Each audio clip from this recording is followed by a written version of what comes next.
Chapter 9. The Historical Origin of the Letter J. It should be evident that the historical origin of Christianity has been written for numerous reasons. One of the primary purposes is to familiarize the populace with the historical cosmological realities of Christianity, as opposed to the usual diet of traditions, myths, and fables. Traditions and other teachings simply have passed on to succeeding generations through the centuries. A great number of recipients of these teachings were simply not aware. For example, it were a group of Roman Catholic priests attending the Ecumenical Council of Trent called by the Roman Catholic Church in 1545 to 1563 who arbitrarily made key history affecting decisions that were artificial and would be passed on as truth. At this council meeting, a group of church leaders, led by the Pope, resolved that certain writings would be considered inerrant, infallible, and the Word of God, i.e., the New Testament. This action was taken because Martin Luther, after starting the Protestant movement against the Roman Catholic Church in 1517, began teaching his Protestant Christians in 1535 that the Old Testament Bible, printed for the first time in 1475 ACE, was divine, canonical, and genuine. Additionally, Luther taught that the New Testament was apocrypha, non-canonical pseudepigrapha writings that were first propounded by his contemporary Desiderius Erasmus in 1516. To counter this charge, the Roman Catholic Church at the Council of Trent, 1546, made claims that the Novum Instrumentum, or New Testament, commissioned by Pope Alexander VI in 1500, written and subsequently completed by Erasmus in 1516, was indeed infallible, without error, and indeed the Word of God. From that time forward, they effectively ensured that the questioning and inquisitions surrounding the authorship of the pseudepigrapha apocryphal literature would be minimized. This is a striking example of how an outgrowth of tradition and arbitrary decision-making by a few yesterday is accepted as fact and truth today. Unfortunately, with the passage of time, true history is forgotten or lost, and another contrived history emerges. Because of this confusion, thousands of men and women, within and without the walls of academia, have devoted and wasted their lives trying to substantiate and give historicity to the traditions, myths, and fables that abound in religious literature, including the Torah, the Bible, and the Quran, respectively. Another excellent example is presented in Chapter 5, which also validates this point. Chapter 5 illustrates how the images of the creature, Serapis Christ, and its created mother, the Virgin Mary, were both fabricated. Both creatures were man-made, and now many years later, with the passage of time, they are presented to the world as human beings who once lived. My brothers and sisters who embrace Judaism and Islam should not take comfort, for the prophets of the Old Testament were created by way of Perki Avat pseudepigraphist literature, and the faceless prophet of Islam and its given name Muhammad were devised through a compromise by the Monophysite Christians. Muhammad is the same created creature as Serapis Christ, but without a face and no human nature. Remember that the original Monophysites accepted that Serapis had an Osiris-like spirit and no human nature. Thus came the split and renaming of the Christ image to the created name Muhammad, 1240 ACE. Further, the authority of the Torah and Quran was created and institutionalized through a process similar to the undergone by the New Testament. Innocently, most of us are led to step inside a religion and accept the literature of that religion by faith without questioning the origin of either. Once inside, the indoctrination is set in motion, seldom to be interrupted. We submit consciously and unconsciously. Our spiritual energy is then utilized to sustain the myths, untruth, and perpetuate traditions. This chapter does not venture into the depths of various religious literature. However, readers are encouraged to step outside of all religions, religious literature, and any other literature and question the very foundation of the institutions responsible for creating, housing, and disseminating such literature. Moreover, question who were the players, who wrote the literature, when it was written, what was the motive, how and when, by whom was it actually documented, Why so many variations? And what are the original meanings of the words and names? The Bible is not exempt. How, when, and by whom were the New and Old Testaments written? When were both testaments placed under one cover? What are the basis of the stories? Were the stories written by playwrights and poets such as Desiderius Erasmus, Shakespeare, or Goethe? Why is the King James Bible considered the most important version? Who was King James? Moreover, should I simply accept by faith or facts, which are verifiable by objective research that extends beyond biblical Torah or Quran literature? The definition of faith may be helpful in answering the latter question. According to Webster, faith is unquestionable belief. Faith encourages one to not question. In religion, adherents often are taught to feel guilty or a sense of failure if questions are raised. Has your faith, your religion, or the fear that runs subtly through most religions intimidated you into silence and blind acceptance? Fortunately, not all are intimidated into silence or blind acceptance. It is because one dared to raise questions and another accepted the challenge and responded to the questions by way of research that this chapter has been written. It is important to acknowledge that many today are sharing, questioning, and asking the not so obvious and difficult questions along with attending lectures. Just as this chapter encourages one to question, please apply the same principle to this work. It is crucial that we all remain open to new information, the professionals as well as the lay. We must get back to the basic inquisitive type of questions such as who, what, when, where, how, and why when receiving new information or evaluating our existing bank of knowledge. No one can afford not to question or merely blindly accept whatever we are told at face value.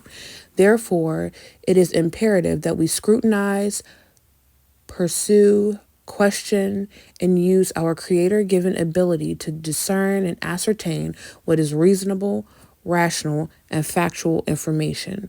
We must reclaim our innocence.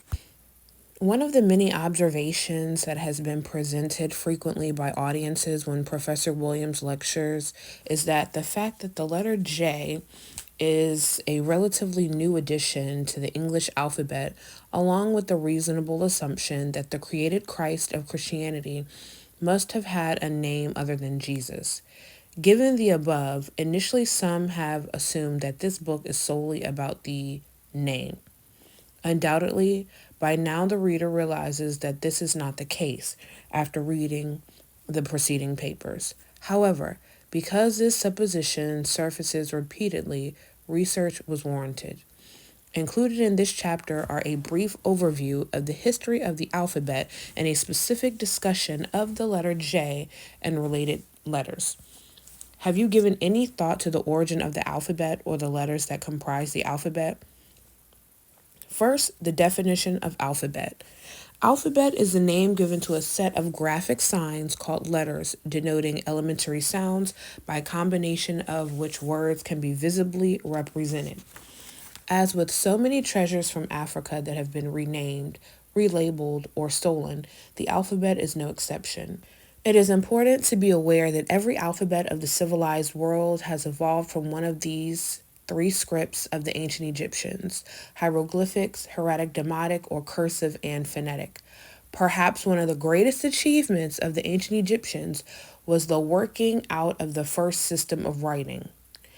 The adapted Roman Latin alphabet that is widely used today has only been on the scene of history since the European Renaissance. Some scholars have promulgated that false notion that the Roman Latin alphabet was derived from Greek. However, as previously stated in Chapter 8, further investigation establishes that the so-called Greek alphabet is a misnomer and is actually the phonetic alphabet created by the ancient Egyptians. This phonetic alphabet was applied to the Greek language by the Coptic Egyptian scholars speaking Greek. The Greeks did not have an alphabet. Prior to the invasion of ancient Egypt, the Greeks did not read or write and definitely had not developed a civilization of writing is considered an integral part. The ancient Egyptians, in contrast to the Greeks, were a literate people. They traveled around the world and applied their phonetic alphabet to the sound of the language spoken by the people with whom they came into contact. This adaptability is one of the outstanding characteristics of the phonetic alphabet. Not only are the Greek, Latin, and phonetic scripts one and the same, the Coptic script is included. As you are probably aware, Copt and Coptic means a direct descendant of the ancient Egyptians. What is now called the Arabic script, another misnomer, is a hieratic demotic script, the supposed cursive form of writing, which is the second form of writing of the ancient Egyptians written today in calligraphy with modern adaptations. Further, it is important to note that the ancient Egyptians during the time of antiquity were the only people who were literate. The rest of the world was illiterate, including the Greeks and the Romans. I will proceed with a discussion of the letter J. It is a known historical fact that the letter J did not exist during the creation of the image of Serapis Christ, 320 BCE, or during the time that Serapis Christ image was given a pseudo-human nature at the Council of Ephesus in 431 ABCE. The letter J was developed, or perhaps more appropriately, fully evolved and came into prominence in the 17th century, the year 1630 ACE. This was during the latter part of the European Renaissance when the masses of Europe were just beginning to be taught to read and write. Prior to this period, reading and writing were reserved for young hand-picked males who were a part of the Hagia Sophia. Later, the Roman Catholic monastery school system trained males to become priests, teachers, and taught the rich monarchs and merchants of Europe who could afford to hire private tutors for their families. Note, it was the Coptic African Egyptians who established the first educational institution for the Europeans, which began in the Hagia Sophia, the world's first Christian church built in 532 ACE, located in Constantinople, modern-day Istanbul, Turkey. The letter J had its genesis in the letter I, which appears to have had its origin in the third writing form of the ancient Egyptians, the phonetic. Today, the phonetic alphabet is often classified under the misnomers of Phoenician or early Greek, Latin, or Old Hebrew. It is important to our understanding when studying the alphabet to know that every alphabet had its beginning in ancient Egypt. Remember, the ancient Egyptians developed the first form and system of writing. The alphabet has undergone numerous changes such as additions, deletions, order, sound, definitions, variations in appearance, accidents, and sometimes usage, confluence, and function. Dualism has characterized several letters such as V, which also served the function of U before its introduction into the alphabet. Relevant to this discussion, the letter I prior to 1630 was used as a vowel and a consonant. According to those studying the origins of languages, to distinguish its use as a vowel and consonant, the I was placed above the line to represent a vowel and below the line to identify it as a consonant. Additionally, I was considered a calligraphic variation standing for consonant Y. On this same point, the Britannica World Dictionary states that J was originally identified with the Roman I, and in the 17th century, the calligraphic practice of carrying the I, which usually had consonant value both above and below the line. The I gradually developed into a graphic distinction between the vowel I and J, the consonant.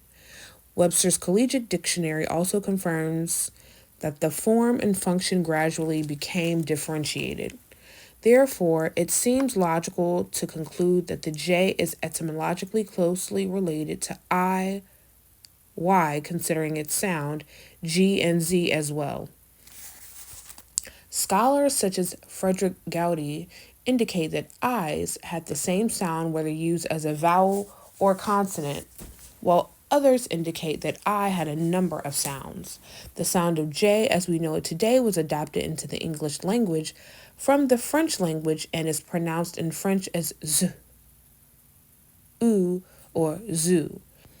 In English, J possesses the sound of J in genius. In French, J has evolved into a different sound, as we can see in French words that have been retained in the English language, like jabot, bougie. As we further explore, more information emerges to stimulate the left side of our brain, the center of reasoning and analyzing. The letters I and J are more than alphabets. I is a prefix of obscuring meaning. Another consideration is one we are all familiar with. I, a normative case of the pronoun by which a person denotes him or herself. In French, the pronoun je translate into the English pronoun I. In French, je never stands alone. Interestingly, it is connected to an action verb and then combined and written as one word. Given this nuance of French, one is left to speculate or ask whether the je or I in an affix or add-on to sus, pronounced Zeus, or Zeus, producing Jesus. In Chapter 8, Professor Williams gave the Spanish phonetic spelling Jesus. French and Spanish are both Romance languages, similar in structure, function, and sound. Ponder this information and possibilities and draw your own conclusions. Even after the distinction in writing was made, the feeling persisted that I and J were one and the same, continued into the 19th century. Words in the dictionary beginning with I and J were listed together. One can go to almost any library and page through old dictionaries or indexes of publications printed in the 1800s and early 1900s and observe the correlation. Because the I and J were considered synonymous, would it be safe for one to conclude that the pronunciations or sounds matched? Reference the alphabet chart on page 88. This table shows how the phonetic letters pass through Greek and Latin forms to reach their present English forms. A number of letters in the chart are germane to our discussion of the name Jesus. Particularly, the letter appears similar to the capital I, which has its origins in the phonetic alphabet and eventually became the letter Z. Then Z was removed altogether and later restored, not to the 7th position in the alphabet, but to the 23rd and later to the 26th position subsequent to the additions of the letters J, U, and W. Today, J is the 10th letter in the alphabet following I. However, in the printer's uppercase on the press, the capital letters are arranged alphabetically, but J and U still come after Z. Perhaps owing to the unwillingness of the printers to change their presses, probably for economic reasons. Moreover, perhaps the arrangement bears witness to the evolution of the alphabet. On line 7 of the alphabet chart, going back to the ancient Egyptian phonetic section, observe the symbol that closely resembles what we know today as the capital letter I. As you follow across from left to right, you will see I come to look like the letter Z under Greek. Under early Latin, Z appears in I, and during later Latin, I became Z again. One author showed I all the way across a particular chart, disappearing under Latin altogether and reappearing under the English as Z. While the appearance varied, it is most probable that the function and sound remained consistent.